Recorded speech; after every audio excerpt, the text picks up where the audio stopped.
Padre, venimos a ti agradecidos por la misericordia concedida a un grupo de grandes pecadores como nosotros. La Escritura nos enseña en realidad que somos pecadores en naturaleza y a diario, Señor, faltamos contra ti. Tu gracia pues es abundante, sobreabundante, y la sangre de Cristo verdaderamente que limpia todo pecado. Aleluya, porque si no fuese así, oh Señor, oh, cuán perdidos estaríamos aún. Pero nuestros pecados han sido perdonados y nos has dado de tu Espíritu y nos has dado una nueva mente. La Escritura dice que los que pertenecemos a Cristo tenemos la mente de Él. Y ciertamente que uno de los propósitos por los cuales nos das tu mente, oh Jesús, es para que podamos pensar como tú piensas. Y la Escritura es clara que lo que el hombre piensa en su ser interno es lo que termina haciendo. Te pedimos pues que nos guíes ahora para que podamos poner tus pensamientos, para que podamos discernir con la claridad con la que tú presentas tu palabra, Señor, lo que es tu voluntad. Pedimos por nuestra nación. Nos encontramos a unos días de ir a las urnas y de elegir un nuevo presidente. También hay algunos jueces que van a ser elegidos, también hay representantes y los hay también senadores, no solamente a nivel federal en Washington, sino también estatal, para ir a Tallahassee. Y nosotros vamos a tomar parte de todo este proceso. Algunos de nosotros ya lo hemos hecho, otros estamos aún por hacerlo este día martes y queremos pedirte que nos guíes para poderlo hacer como creyentes, como cristianos, con aquella mente nueva, renovada, y que podamos pues entender de tu palabra lo que tú nos enseñas. Estas cosas pedimos en el nombre de Cristo Jesús. Amén. Amados, hace unos días un hermano en la congregación me dijo: hermano, tienes la responsabilidad de guiarnos para votar como creyentes en estas elecciones. Y sabe, este hermano tiene la razón. Y siento en mi ser la urgencia de traerles esta enseñanza para ayudarles a tener un discernimiento claro de cómo decidir por quién votar. En nuestro país, y hablo para aquellos de nosotros que somos ciudadanos americanos, y quizá usted no es un ciudadano, pero usted está en vías de ser ciudadano, y usted vive aquí también, y aunque usted no sea ciudadano ni residente, cualquiera que sea en realidad su estatus, usted vive aquí y la Escritura, por ejemplo, el libro de Jeremías dice que el pueblo de Dios debe de orar por el lugar donde vive, para que en el lugar donde uno vive, Dios bendiga, para que Dios traiga paz, para que Dios traiga estabilidad en la sociedad, para que se pueda desarrollar la obra de llevar el Evangelio sin las presiones que a veces se dan de persecución y de agravios contra siervos del Señor. Y sabe, en los Estados Unidos nos encontramos ahora pues en este momento de elecciones y vemos que históricamente hay dos partidos. En realidad, no sé si usted sabía, pero si usted ha visto la hoja, se llama la balota, ¿cierto? La balota de elecciones. ¿La boleta de elecciones? Ok. La boleta electoral, gracias. La boleta electoral, usted puede ver allí de que hay más de dos partidos en realidad. Está el Partido Verde, hay un partido que se llama el Partido Independiente y hay otros más que también están allí como candidatos a la presidencia. Pero históricamente en los Estados Unidos, al menos por las últimas décadas, cientos de años, hay dos partidos que históricamente llevan la mayor parte del electorado y son el Partido Demócrata y el Partido Republicano. Y a través de los años, básicamente, personas, incluyendo creyentes, decidían votar por uno u otro partido basado en las perspectivas o en las plataformas diferentes que presentaba cada uno de estos partidos en lo relacionado a sus planes económicos o relacionado a sus posiciones de política exterior. Pero algo muy común entre ambos partidos es que en el ámbito moral, en ambos partidos se vio, por lo general a través de los años, hasta hace algunas décadas, se vio que tenían los mismos principios morales de respeto a la vida y respeto a la familia. Pero las cosas han cambiado radicalmente y creo que el cambio es uno que refleja el cambio que está habiendo en la sociedad en general, en esta sociedad que llamamos judeo-cristiana en la cual vivimos, un cambio en la ética y moral en muchos de los americanos. En forma especial, algo que creo que ilustra el cambio que ha habido, este cambio radical al cual he hecho referencia, es lo que aconteció en este pasado septiembre en la convención del Partido Demócrata. Fue algo que jamás se había visto en la historia de los Estados Unidos. Este partido, por primera vez en la historia, ha adoptado como parte de su plataforma, la plataforma es este conjunto de filosofía e ideología que ellos promueven, que adoptan como aquello que quieren hacer, ¿ok? Y usted, dicho sea de paso, puede ir y puede verificar lo que le estoy diciendo yendo a la dirección electrónica del Partido Demócrata y también puede ir y visitar la plataforma del Partido Republicano. Es más, le animo a que lo haga para que usted vea que lo que le estoy diciendo es de acuerdo a los hechos. Y yo he leído la plataforma del Partido Demócrata en particular, viendo para ver que corroborar lo que había ya visto cuando se dieron los reportajes de lo que estaba sucediendo en su convención. Y este partido básicamente ha adoptado como plataforma, como parte de su plataforma, no toda porque hablan de varias otras cosas, pero parte de su plataforma, básicamente los pecados que aparecen listados en Romanos 1. Esto la verdad es que es asombroso. Nunca jamás se había visto en la historia de este país un partido que adopte los pecados que Dios condena como parte de aquello que quieren promover. Romanos 1 nos dice lo siguiente, si usted viene conmigo a Romanos 1, por favor, leamos allí algunas de las cosas que Dios condena. Romanos 1 dice que las personas que se rebelan contra Dios, y claramente el contexto así lo indica, las que rechazan la revelación que Dios les da, buscan una vida de libertinaje sexual. El versículo 24 dice, por lo cual también Dios los entregó a la inmundicia en la concupiscencia de sus corazones, de modo que deshonraron entre sí sus propios cuerpos. Esto habla acerca de esta lascivia, de este deseo de libertinaje sexual.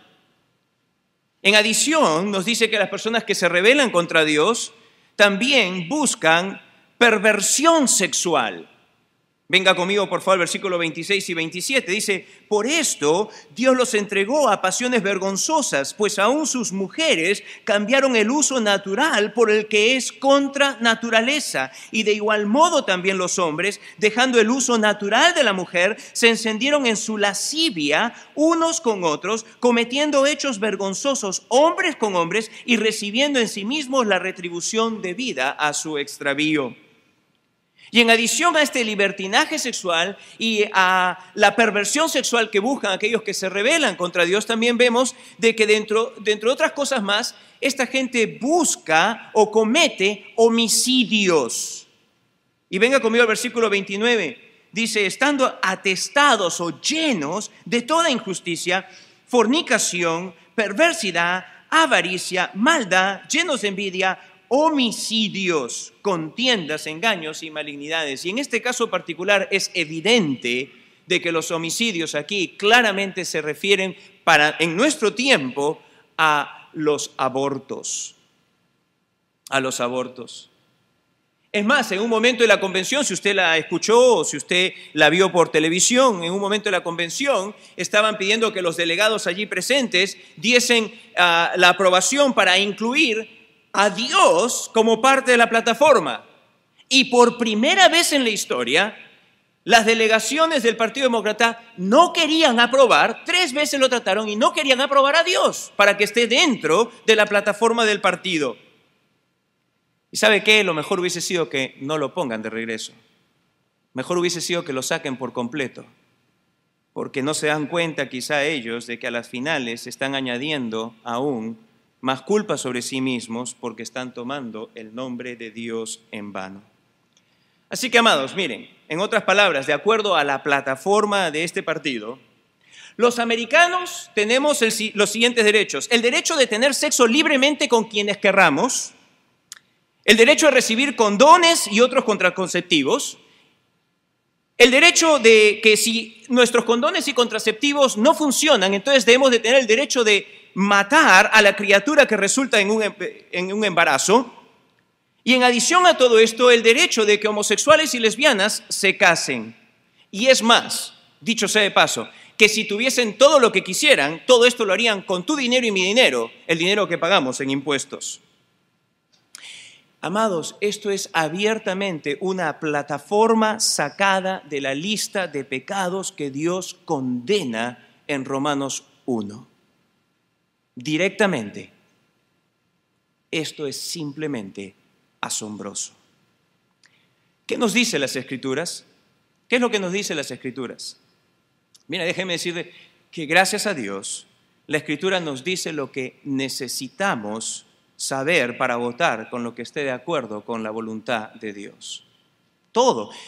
Aquellos de ustedes que me conocen ya por años, saben que una y otra vez a través de los años les he dicho lo siguiente.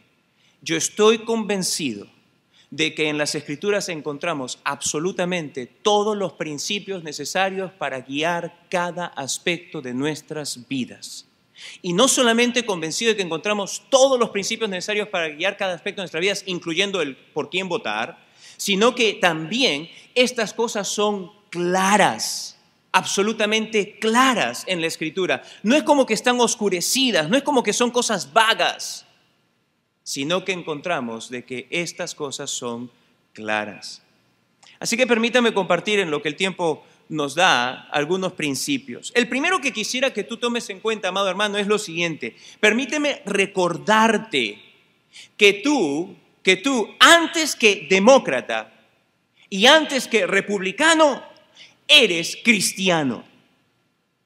Antes que demócrata o antes que republicano, eres cristiano. Si tú llamas a Jesús tu Señor y Salvador, si tú has tomado junto conmigo la cena y has recordado junto conmigo su sacrificio, permíteme recordarte, amado, tú antes que demócrata o republicano, tú eres cristiano. Tú eres llamado a pensar como cristiano. No eres llamado a pensar como demócrata. No eres llamado a pensar como republicano. Eres llamado a pensar como cristiano. Como cristiano. Mire, en Hechos, el capítulo 16, en el versículo 37, vemos al apóstol Pablo que él evidencia en sí mismo la realidad de ser ciudadano de un país, pero ser ciudadano también del cielo. En el capítulo 16 del libro de Hechos, en el versículo 37, el apóstol Pablo responde a aquellos que habían venido a sacarlo de la cárcel después de haber sido azotados lo siguiente. Pero Pablo les dijo, después de azotarnos públicamente sin sentencia judicial, siendo ciudadanos romanos, nos echaron en la cárcel y ahora nos echan encubiertamente. El apóstol era un ciudadano romano. Muy pocas personas tenían ese estatus en el tiempo del apóstol Pablo. La mayor parte de personas eran esclavas, no eran libres. Pero el apóstol era un ciudadano romano. Ahora bien, ¿qué es lo que queda escrito también en las Escrituras? Venga conmigo al libro de Filipenses. El mismo apóstol Pablo escribió lo siguiente. Libro de Filipenses, el capítulo 3, versículo 20. Siendo él un ciudadano romano, él también nos escribe lo siguiente. Mas nuestra ciudadanía está en los cielos. Nuestra ciudadanía está en los cielos, de donde también esperamos al Salvador, al Señor Jesucristo. ¿Usted se da cuenta? Él era consciente de ser ciudadano romano, pero él también era consciente de que había una ciudadanía, por decir así, superior a la romana, y era la ciudadanía celestial, de la cual él y todos los que han creído en Jesús formamos o tenemos parte. Somos ciudadanos del reino, somos ciudadanos del cielo. Nuestra ciudadanía, amados, no está aquí, aunque somos ciudadanos de este país. Nuestra ciudadanía real está en los cielos. Esto es algo que también evoca el apóstol Pedro. El apóstol Pedro, si viene conmigo a 1 Pedro, el capítulo 2, versículo 11, nos dice lo siguiente. 1 Pedro 2, 11, mira lo que dice allí. Amados, yo os ruego como a extranjeros y peregrinos que os abstengáis de los deseos carnales que batallan contra el alma, manteniendo buena vuestra manera de vivir entre los gentiles, para que en lo que murmuran de vosotros como malhechores glorifiquen a Dios en el día de la visitación. Por causa del Señor, someteos a toda institución humana, ya sea al rey como a superior, ya a los gobernantes como por él enviados, para castigo de los malhechores y alabanza de los que hacen el bien. Porque esta es la voluntad de Dios, que haciendo bien, hagáis callar la ignorancia de los hombres insensatos. Este no es el pasaje que quería, pero no se preocupe, es la parte, espere, creo que está acá.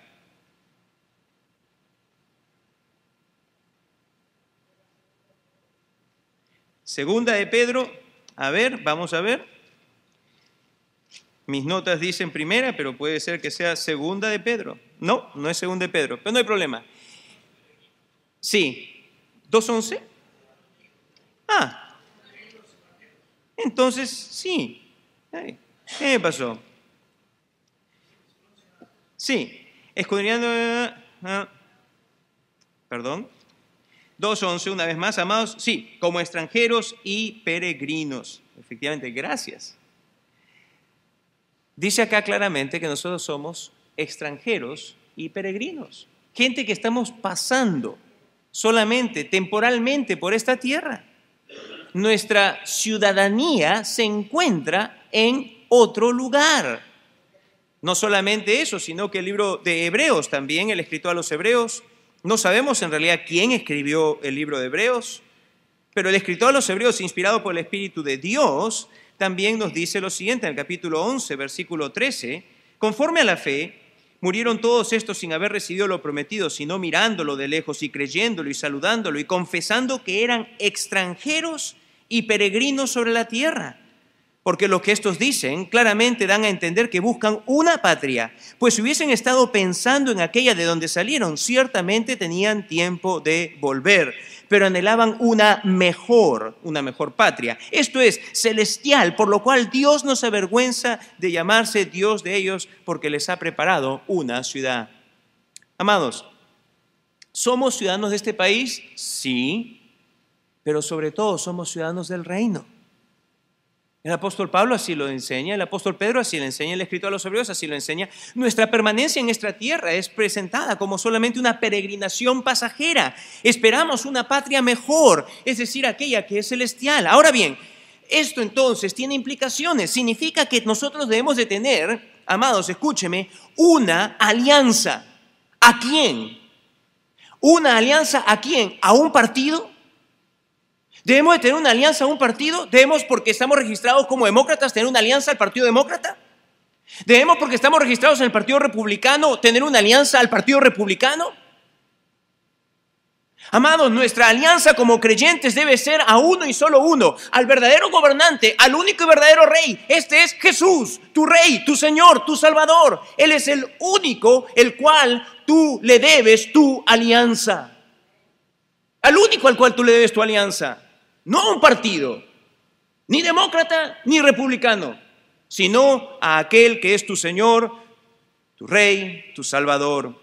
Y más aún, déjeme decirle, es nuestra responsabilidad entonces, ya que nosotros en otro lugar el apóstol Pablo dice que somos embajadores de a Él, somos sus embajadores, somos sus representantes, debemos de buscar que promover a través de nuestro voto en este caso, aquello que mejor refleja la voluntad de nuestro Dios. Aquello que mejor refleja la voluntad de nuestro Dios. Y entonces esto me lleva al segundo punto que quisiera compartir con ustedes. Amados, estamos eligiendo un presidente y no un pastor para una iglesia. Estamos eligiendo un presidente. Estamos eligiendo gente que va a estar en el Senado. Estamos eligiendo jueces que van a ver, que hacer que basar juicios sobre lo bueno y lo malo. ¿Ok? Ahora bien, nosotros tenemos dos candidatos. Uno es demócrata, que dice ser cristiano. De lo mejor que sabemos, el presidente Obama se ha presentado en iglesias y ha dicho que él es un cristiano. El otro es republicano y es abiertamente mormón. ¿Por cuál votar? Hay algunas personas que parecen estar un poco confundidas porque piensan que no debe de votar ciertamente por un mormón porque es miembro de una secta. Bueno, permítame para aclarar estas cosas, Permítame venir con usted al libro de Romanos, al capítulo 13, y allí contemplar para qué es que Dios dio la institución del gobierno. Porque si usted entiende, amado, para qué es que Dios dio el gobierno, usted va a entender qué tipo de persona es la que debe de estar en el gobierno. Y si usted entiende para qué Dios es el gobierno y qué tipo de persona es la que debe estar en el gobierno, entonces a usted se le va a hacer más claro saber por quién votar. Romanos 13, versículos 3 y 4. Acá habla de los magistrados y se refiere a las autoridades civiles. Dice, porque los magistrados no están para infundir temor al que hace el bien, sino al malo. ¿Quieres pues no temer la autoridad? Haz lo bueno y tendrás alabanza de ella, porque es servidor de Dios para tu bien. ¿A quién se refiere es servidor de Dios? Los magistrados, la autoridad civil, la autoridad puesta por Dios. El gobierno es una institución divina, no es el desarrollo, amados, de la sociología o de las ciencias políticas. No, Dios dio la institución del gobierno, ¿ok? Dios es el que ha dado los gobiernos. Ahora bien, dice que esta persona debe funcionar como servidor de Dios y lo hace para nuestro bien. Está hablando para nosotros los creyentes. Pero si haces lo malo, teme, ¿ok? Porque no en vano lleva la espada. Y acá, dicho sea de paso, Dios nos enseña, y el Señor Jesús también hizo lo mismo cuando paró a Pedro de sacar la espada e ir a defender a Jesús con espada. Dios desde el principio del Génesis, el Señor Jesús lo hizo y acá el apóstol Pablo también lo vuelve a confirmar. Dios le ha dado a los gobiernos la autoridad para ejecutar la pena capital, la pena de muerte. Si hay crímenes, si hay maldad que merece y debiese de llevarse a la pena de muerte. La Biblia es clara al respecto de ello. Esto es algo que en nuestro tiempo casi ha sido olvidado, ¿cierto? Pero la Biblia declara claramente de que la pena de muerte es una de las autoridades que Dios le ha concedido a los gobiernos. Ahora bien, dice el versículo 4, pero si hace lo malo teme, porque no en vano lleva la espada, pues es servidor de Dios, vengador para castigar al que hace lo malo. Ahora, déjeme decirle, amados hermanos, la función del gobierno, de acuerdo a Romanos 13, principalmente es esta. La función principal del gobierno es la de castigar al que hace lo malo y reconocer al que hace lo bueno. Esa es básicamente la función del gobierno. Castigar al que hace lo malo. Ahora bien, la pregunta entonces es la siguiente. ¿Qué es lo malo? Porque una vez más vivimos en un tiempo tan confuso donde a nosotros a veces hasta los mismos creyentes tienen dificultad en entender lo que es lo bueno y lo que es lo malo. Pero déjeme decirle una vez más, gracias a Dios, tenemos la claridad de las Escrituras. Tenemos la claridad de las Escrituras en ello.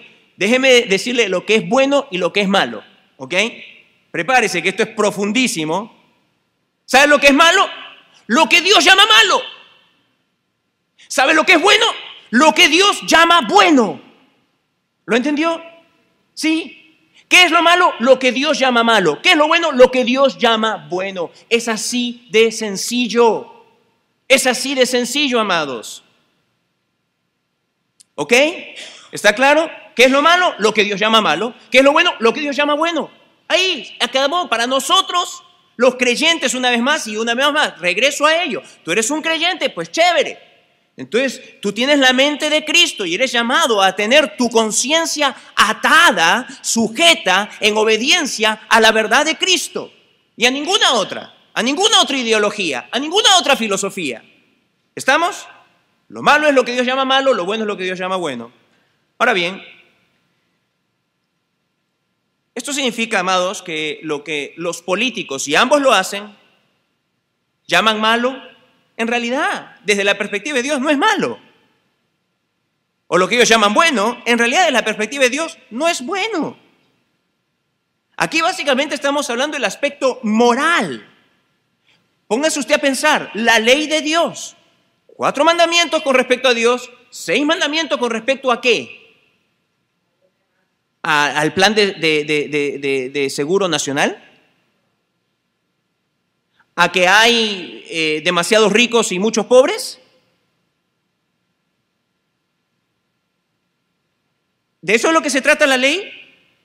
Que refleja en su forma más concisa, aunque hay una más concisa que en un momento se lo voy a decir, básicamente el carácter moral de Dios.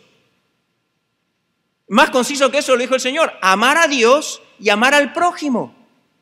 Es el resumen de esa ley. Y amados, no se trata entonces que lo malo es que no tengamos un sistema nacional de salud. No se trata que lo malo es que el gobierno está tratando de tomar control del sistema nacional de salud. En realidad eso es, desde la perspectiva para nosotros, eso quizá puede ser si ambos tuviesen una misma base moral.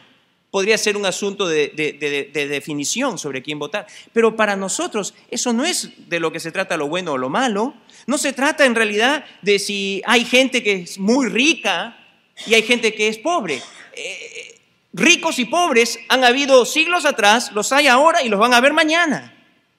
¿Ok? De eso no es de lo que se trata. No se trata de que la clase media ha disminuido en número. Eso no es lo malo.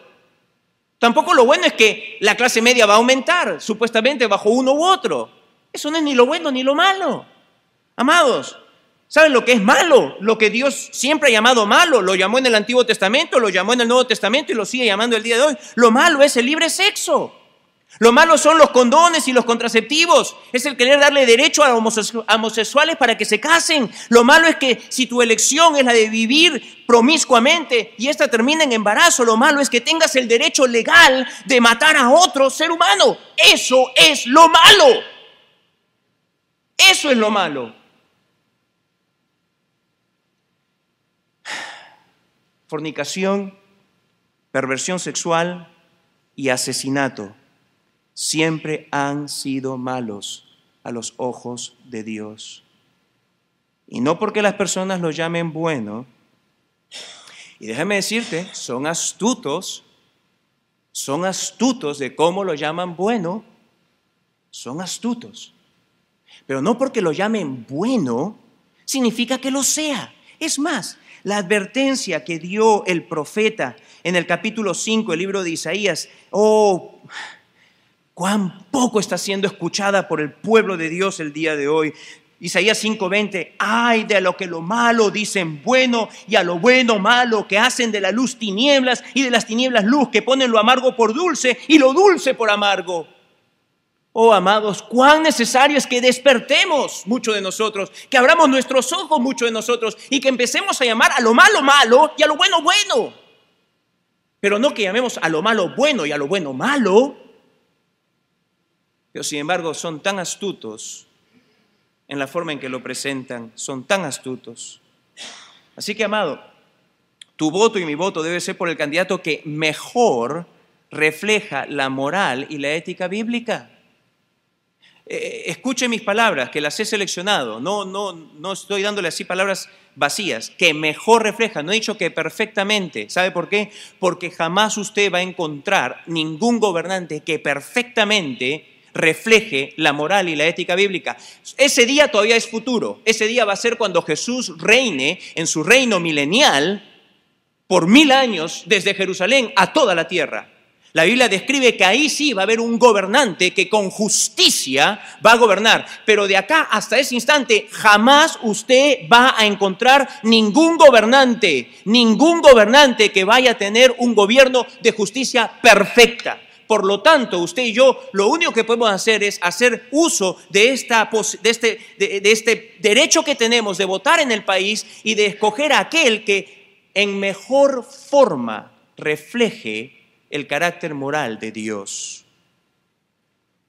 Así que, amados, si uno de ellos dice ser cristiano, pero él y su partido no solo apoyan, sino promueven. Amados, no solamente apoyan. No sé si usted siguió los debates, yo sí lo hice. Y una de las cosas que me maravilló a mí fue la habilidad. Yo presto atención a esas cosas, la habilidad que tienen los políticos para presentar un mensaje y, como dicen en inglés, darle un spin. para darle ahí una curvita que lo que haga es que pueda llegar y pueda tratar de alcanzar y de persuadir para que el que está conmigo y el que no, pero ambos tratarlo de jalar para mi lado. Cuando al vicepresidente le preguntaron abiertamente acerca de, como se dice, el derecho de la mujer a escoger, el vicepresidente respondió de la siguiente forma. El señor Biden dijo, y voy a tratar de ser lo más textual, aquellos que vieron y escucharon al vicepresidente hablar pueden verificar si lo que le estoy diciendo es fiel a lo que él dijo. Pero dio una respuesta así como esta. En mi fe católica, soy católico, en mi fe católica, yo respeto lo que la Iglesia dice y es mi convicción personal. ¿Qué es lo que la Iglesia Católica enseña? Que la vida se inicia desde la concepción y que es la imagen de Dios y que por lo tanto debe ser respetada. Eso es lo que la Iglesia Católica dice, ¿ok? Si usted no lo sabía, eso es lo que la Iglesia Católica dice. Bien, regresando entonces al vicepresidente. De acuerdo a mi iglesia, dijo él, mi iglesia tiene estas doctrinas de que, y yo estoy de acuerdo con ellas, pero, dijo él inmediatamente, pero también es mi convicción que lo que una mujer quiera hacer con su cuerpo es su derecho y yo no voy a imponerle lo que yo creo a esa mujer. Ahí tenemos el arte de hablar con doble lengua. El arte de agarrar y de decir sí y no. Que salga agua dulce y agua amarga. El arte del engaño. Así que, amados, yo les quiero decir a ustedes, uno puede llamarse cristiano. La Escritura nunca nos dice que solamente la mera profesión de fe es suficiente. Pero si ese que se llama ser cristiano, él abiertamente promueve, él abiertamente ahora está evolucionando en sus pensamientos. Evolucionando, señores. ¿Ok?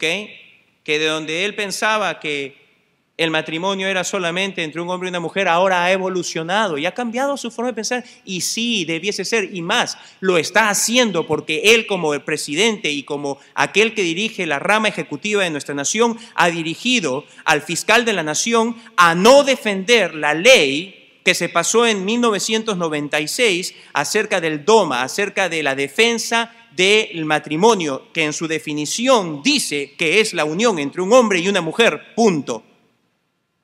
Y sin embargo, él ha dado la orden al fiscal de la nación, el señor Eric Holder, para que no defienda los ataques y los juicios que están metiéndole al gobierno federal diciendo de que DOMA debe ser quitada. Amados, él y su partido no solo apoyan, sino promueven lo que Dios llama malo. ¿Y sabe qué? Yo encuentro esto que es hipocresía del peor tipo. Jesucristo jamás aprueba la fornicación, la perversión sexual y el asesinato de infantes en el vientre de sus madres. Jamás. Y si el otro se declara mormón, pero él y su partido respetan la familia, y yo los invito una vez más a que ustedes mismos vayan y lean las plataformas de cada partido, para que ustedes vean la diferencia en el área moral, que es el área que a Dios le interesa, que Dios es el que nos da las bases morales para que podamos vivir en una sociedad llevadera, en una sociedad donde el pecado es una realidad. Si él y su partido respetan lo que Dios ha instituido, la familia y el valor de la vida y busca que protegerla, incluyendo los más débiles en nuestra sociedad. Y déjame hacer una pregunta. ¿Quién es más débil en nuestra sociedad que un bebé en el vientre de su madre? ¿Quién es el más débil si no es un bebé? Pues entonces, amados, creo que una vez más, como les dije, es claro cómo es que debemos de votar. Un tercer punto que quisiera compartir con ustedes, amados hermanos, es el siguiente. La Escritura nos dice que nosotros somos, y esto debiese ser universal. Esto no es exclusivo de los creyentes, pero cada ser humano debiese ser el guarda de su hermano, el guarda de su prójimo. Caín, que ciertamente nadie diría que fue un creyente, dijo esta pregunta a la pregunta de Dios acerca de dónde estaba Abel, le dice, ¿acaso soy yo guarda de mi hermano?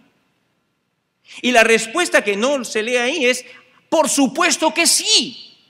Todo ser humano es guarda de su prójimo. Todo ser humano es guarda de su prójimo. Tú y yo somos llamados doblemente, por decir así, como creyentes, como aquellos que conocemos a Dios, a ser personas que guardamos por el bienestar de nuestro prójimo. El capítulo 24 del libro de Proverbios dice lo siguiente, Proverbios 24, versículo 11 y 12 dice así.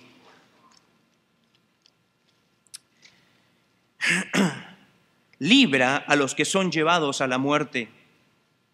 Salva a los que están en peligro de muerte. Porque si dijeres, ciertamente no lo supimos, ¿acaso no lo entenderá el que pesa los corazones? El que mira por tu alma, él lo conocerá y dará al hombre según sus obras. ¿Sabes qué, amado hermano? Existe una lamentable insensibilización con respecto al asunto del aborto en nuestro país. Los que promueven el asesinato de bebés en el vientre de la madre han sido muy astutos para causar esta insensibilización.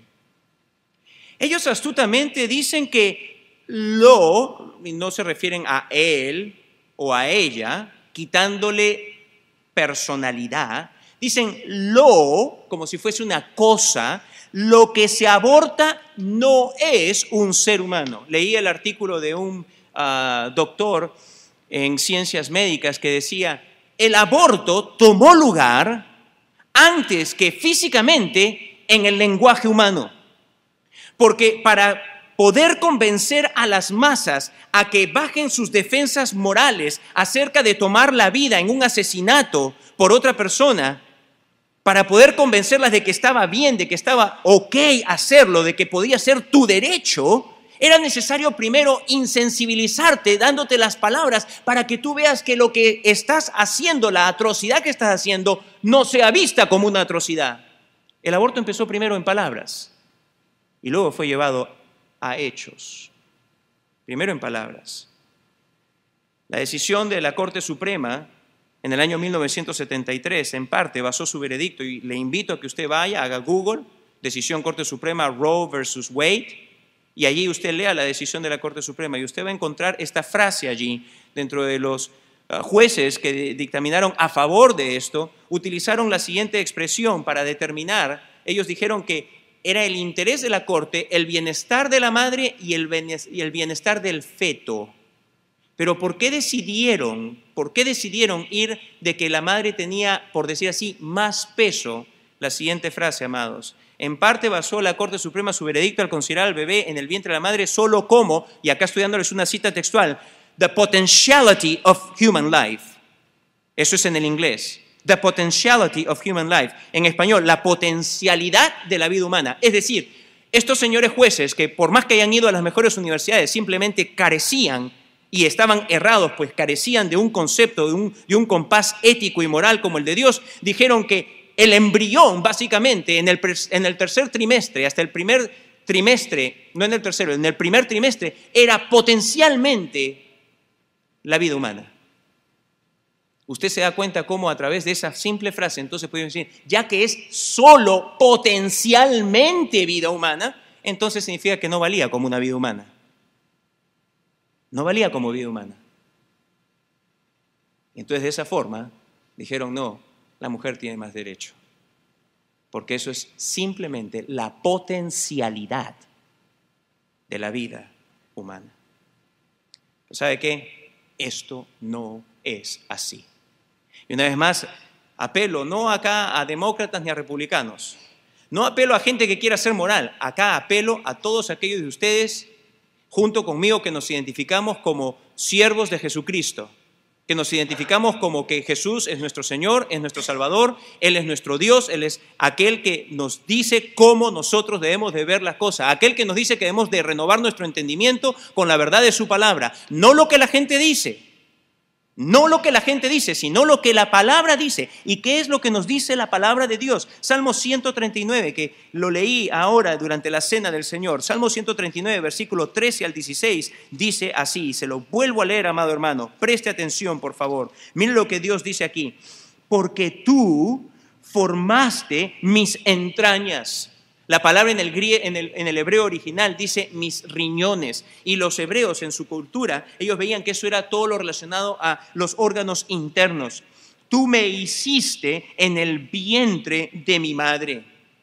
Reconoce acá el salmista, inspirado por Dios, de que toda vida humana, y esto está a lo ancho y largo de la Escritura, toda vida humana tiene su inicio en Dios, no en voluntad humana. En Dios, entiéndame esto, no en voluntad humana. Y la Escritura ha dejado cuantioso número de ejemplos donde dice que Dios cerró la matriz de una mujer, y Dios cerró la matriz de otra mujer, y Dios cerró la matriz de todo un pueblo para que no tuviesen hijos. Y cuando Dios abrió la matriz, entonces pudieron tener hijos. Toda vida humana empieza en Dios. Él es el creador de la vida. La Escritura continúa diciendo lo siguiente, dice, te alabaré porque formidables, maravillosas son tus obras, estoy maravillado y mi alma lo sabe muy bien. No fue encubierto de ti mi cuerpo, bien que en oculto fui formado y entretejido en lo más profundo de la tierra. Mi embrión vieron tus ojos. La palabra acá para embrión es masa, una bola. Una bola. Esta es la masa aún no formada. Pero dice claramente la Escritura que Dios puso allí esa masa aún no desarrollada. En las primeras horas y en los primeros días del desarrollo, dice, esa ya era una persona.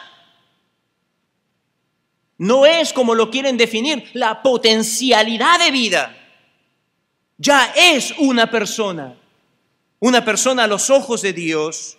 Y dice, mi embrión vieron tus ojos y en tu libro estaban escritas todas aquellas cosas que fueron luego formadas sin faltar una de ellas. Por tiempo no les traje una cita de un científico que describe la concepción como el inicio en realidad de la personalidad humana, y en la cual dice cómo cuando se juntan los cromosomas del parte del papá y de parte de la mamá, el código del ADN que se juntan y se entrelazan entre sí. Acá leemos de que está entretejido. Cuando se entrelazan, entonces dice, esa persona llega a tener un código que es único y exclusivo. Así como tú no tienes las mismas huellas digitales que yo, tú tampoco tienes el mismo código del ADN que otra persona. Eso evidencia, amados hermanos, científicamente también lo que la Escritura ha proclamado por miles de años, que aún desde esa masa, desde esa bola no todavía desarrollada, ya allí Dios había dado el inicio de la vida humana.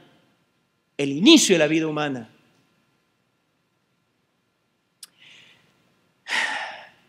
El salmista dice, cuán preciosos me son, oh Dios, tus pensamientos. Cuán grande es la suma de ellos. Este Dios que lo puso allí en el vientre de su madre, que fue entretejido por Dios, esta persona, dice, se maravilla de lo que Dios ha hecho.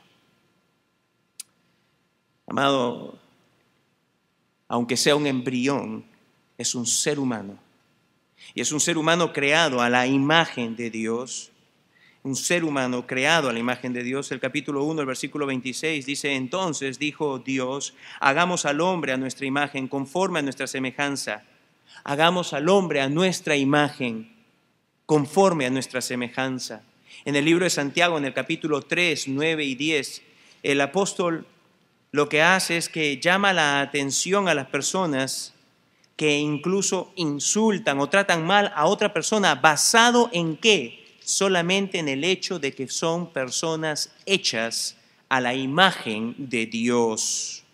hechas a la imagen de Dios. 9:10 dice así: con ella, con la boca, bendecimos al Dios y Padre, y con ella maldecimos a los hombres que están hechos a la semejanza de Dios. De una misma boca proceden bendición y maldición. Hermanos míos, esto no debe ser así.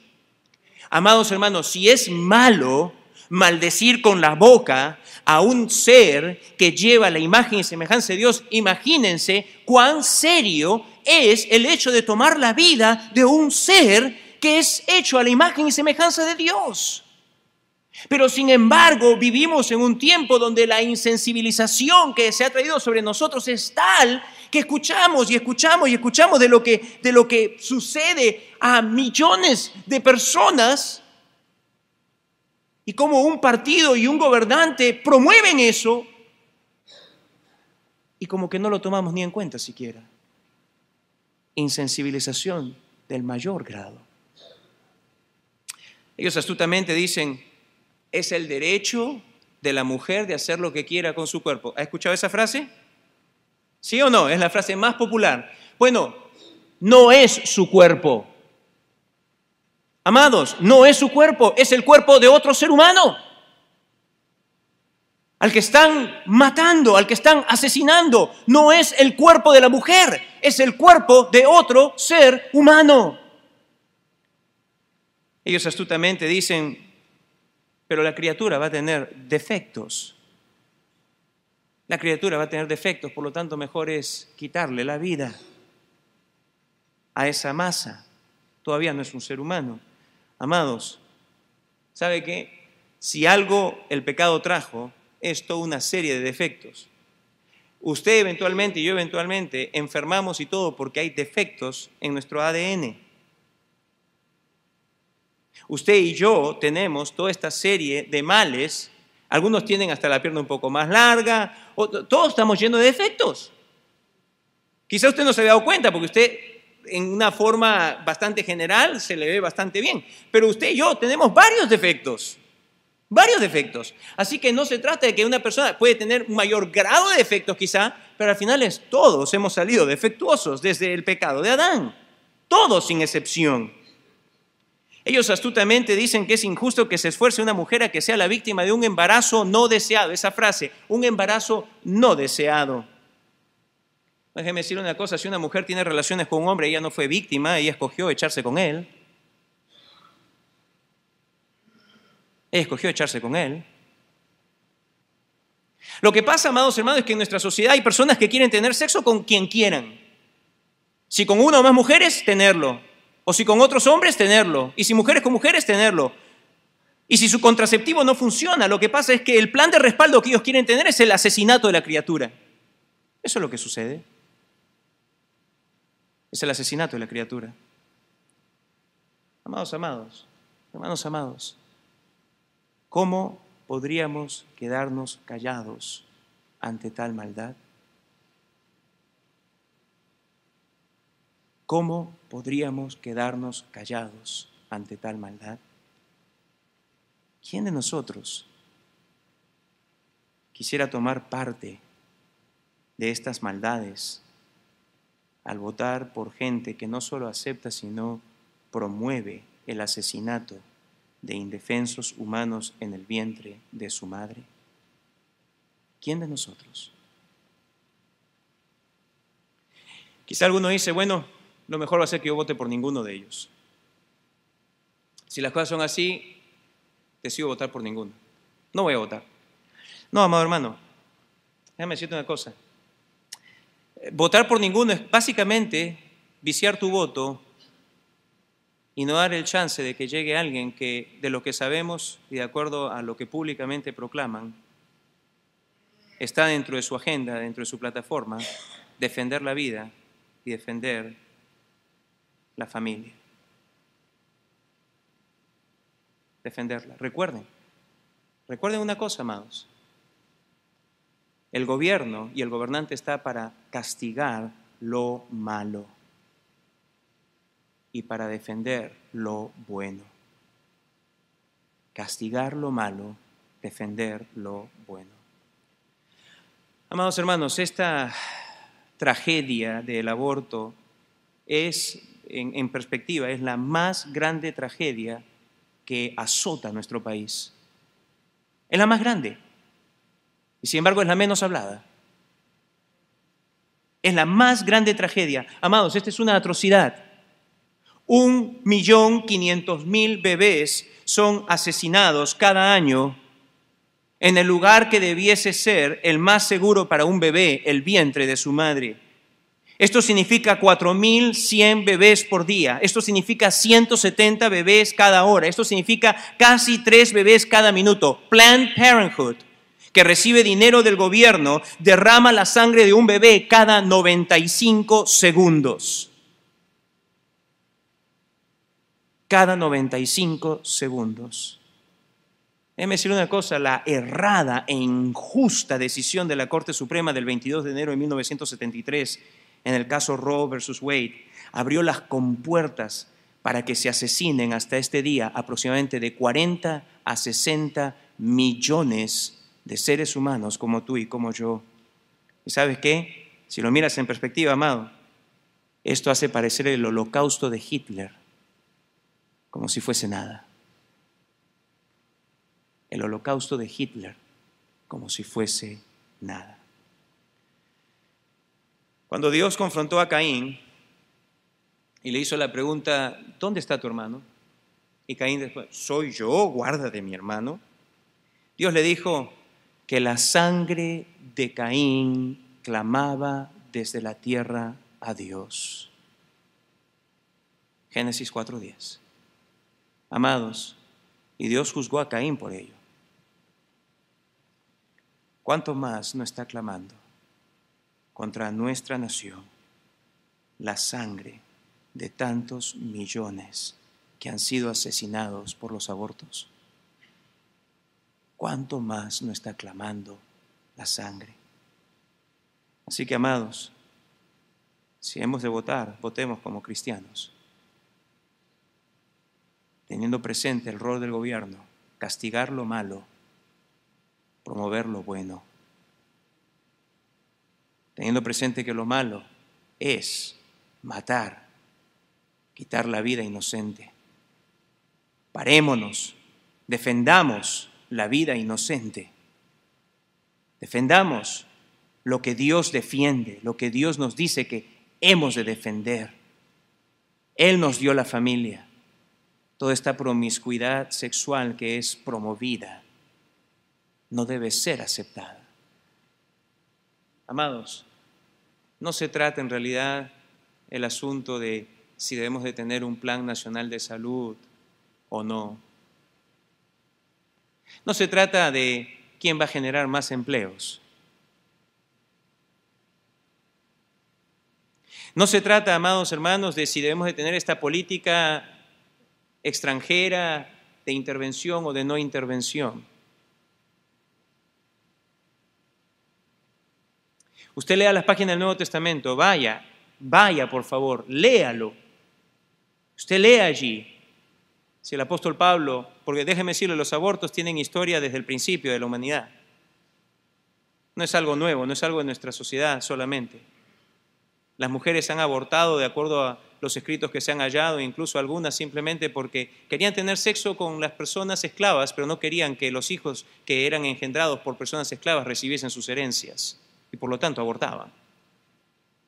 O como lo describió algunos de los filósofos también de su tiempo, era necesario pues que las mujeres tengan un aborto para que así la bola que tenían dentro no vaya rebotando de un lado para otro, para que así no pierdan su feminidad y puedan seguir siendo atractivas. Razones como esas eran aquellas que daban en el mundo antiguo, el mundo de Pablo, para poder ir a tener abortos. Y la iglesia siempre se paró, y usted una vez más puede ir y encontrar, por ejemplo, el documento de Didache, y allí claramente la iglesia siempre se paró en defensa de la vida de los inocentes. Si algo la iglesia iba, porque otra de las formas también en las que se deshacían de sus criaturas era cuando no querían a alguien, y si usted vio algunas películas del mundo romano, usted puede quizá haber visto una u otra vez esto, simplemente los dejaban a la intemperie. Se encontró la carta de un individuo que le decía a su esposa, este individuo estaba en el ejército romano, y le dice, ¿cómo estás, querida? Bien. Y dice, mira, por si acaso, con respecto a lo que me dijiste del embarazo que estás teniendo, si es mujer, déjala para que la coman los lobos. Con una crueldad y una frialdad única, una callosidad, una insensibilización que creo está hallando paralelo en la insensibilización de nuestro tiempo. Donde si usted y yo no defendemos la vida como lo hicieron los que nos han antecedido, un día usted y yo vamos a tener que pararnos delante de Dios y dar cuenta de ello también. Vamos a tener que dar cuenta de ello también. Antes de terminar, quisiera compartir algo más. ¿Hay perdón para aquellos que han cometido un aborto? ¿Para aquellos que mataron la vida de su hijo, de su hija en su vientre? O preguntémosle a aquel que tenía sangre en sus manos. El apóstol Pablo, en el capítulo 26 del libro de los Hechos, él dice que cuando los cristianos eran llevados presos o cuando se buscaba incluso que quitarles la vida, él daba su voto. Él entendía claramente que sus manos estaban manchadas de sangre. Y sin embargo el apóstol Pablo dice, Jesucristo me perdonó. Amado, escúchame, amada, escúchame. Si tú has tomado parte de un aborto o tú has tenido un aborto, déjame decirte, el Señor perdona y limpia completamente. Completamente. El apóstol Pablo recibió completa limpieza, total perdón por tener sangre en sus manos. Él fue perdonado y él, que había sido blasfemo y perseguidor de la iglesia y aún un asesino, se convirtió en aquel que en gratitud a aquel que lo perdonó fue un defensor de la verdad y un promotor de aquellos, para que aquellos que no conocen a Dios vengan a conocerle. Por si acaso, si tú estás escuchando y dices en tu justicia propia, bueno, yo no he matado a nadie, no soy tan malo como esos que, ¿cómo puede ser? ¿Qué madre puede hacer eso? ¿Qué padre puede hacer eso? Déjame decirte una cosa, Mateo 5, 22. Escuchamos las palabras de Jesús que dice lo siguiente, pero yo os digo que cualquiera que se enoje contra su hermano será culpable de juicio. Será culpable de juicio. Más aún dice, y cualquiera que diga necio a su hermano será culpable ante el concilio, y cualquiera que le diga fatuo quedará expuesto al infierno de fuego. ¿Sabes lo que Jesús está diciendo? Dice, tú albergas solamente odio, pero no has llevado tu odio a llevarte al acto de quitarle la vida a alguien. Dice, igual eres culpable ante los ojos de Dios. Para que se cumpla lo que dice en realidad la palabra en el capítulo 3 del libro de Romanos, que declara lo siguiente en el versículo 23, por cuanto todos, sin excepción, todos pecaron y están destituidos de la gloria de Dios. No hay ninguno de nosotros, amados, que esté libre del infierno de fuego. Y lo único que puede impedir el juicio de Dios sobre nosotros es si nos arrepentimos y creemos en aquel que limpia todo pecado, absolutamente todo pecado. Así que si tú has pecado de esa forma o de cualquier otra forma, aun cuando tú te consideres que no eres tan pecador como aquel que tomó la vida literalmente asesinando a otro ser humano, déjame decirte, Jesús te puede perdonar y lo necesitas. Lo necesitas. Pídele que te perdone. Cree que Él murió por ti, que dio su vida para que tú puedas recibir perdón y vida eterna. Clama a Él y Él te salvará. Señor, venimos a ti en este momento para darte gracias por tu palabra. Y Señor, te quiero suplicar que tú guíes las mentes, los corazones de mis amados hermanos y que tengamos determinación en pararnos aún públicamente en defensa de los indefensos. Si algo el pueblo tuyo ha hecho ha sido esto. Y te pido pues, oh Señor, que no seamos diferentes a aquellos que nos han antecedido. Y que en obediencia a ti busquemos, Señor, que elegir a aquel y darle voto a aquel que en mejor forma refleja el carácter moral tuyo. Oh Señor, quita toda la turbiedad que hay en nuestras mentes acerca de esto o aquello, que es como han ido inoculándonos para hacernos insensibles a lo que en realidad te es de interés a ti. y ayúdanos a ver las cosas con claridad, 20 sobre 20, entre lo blanco y lo negro, no con todas esas áreas grises que ambos nos presentan. Señor, nuestra alianza es para contigo, no para con un partido, ni para con una persona. Pedimos pues que tú bendigas nuestra nación y que nuestros gobernantes castiguen lo malo y que apoyen y promuevan lo bueno. En el nombre de Jesús. Amén.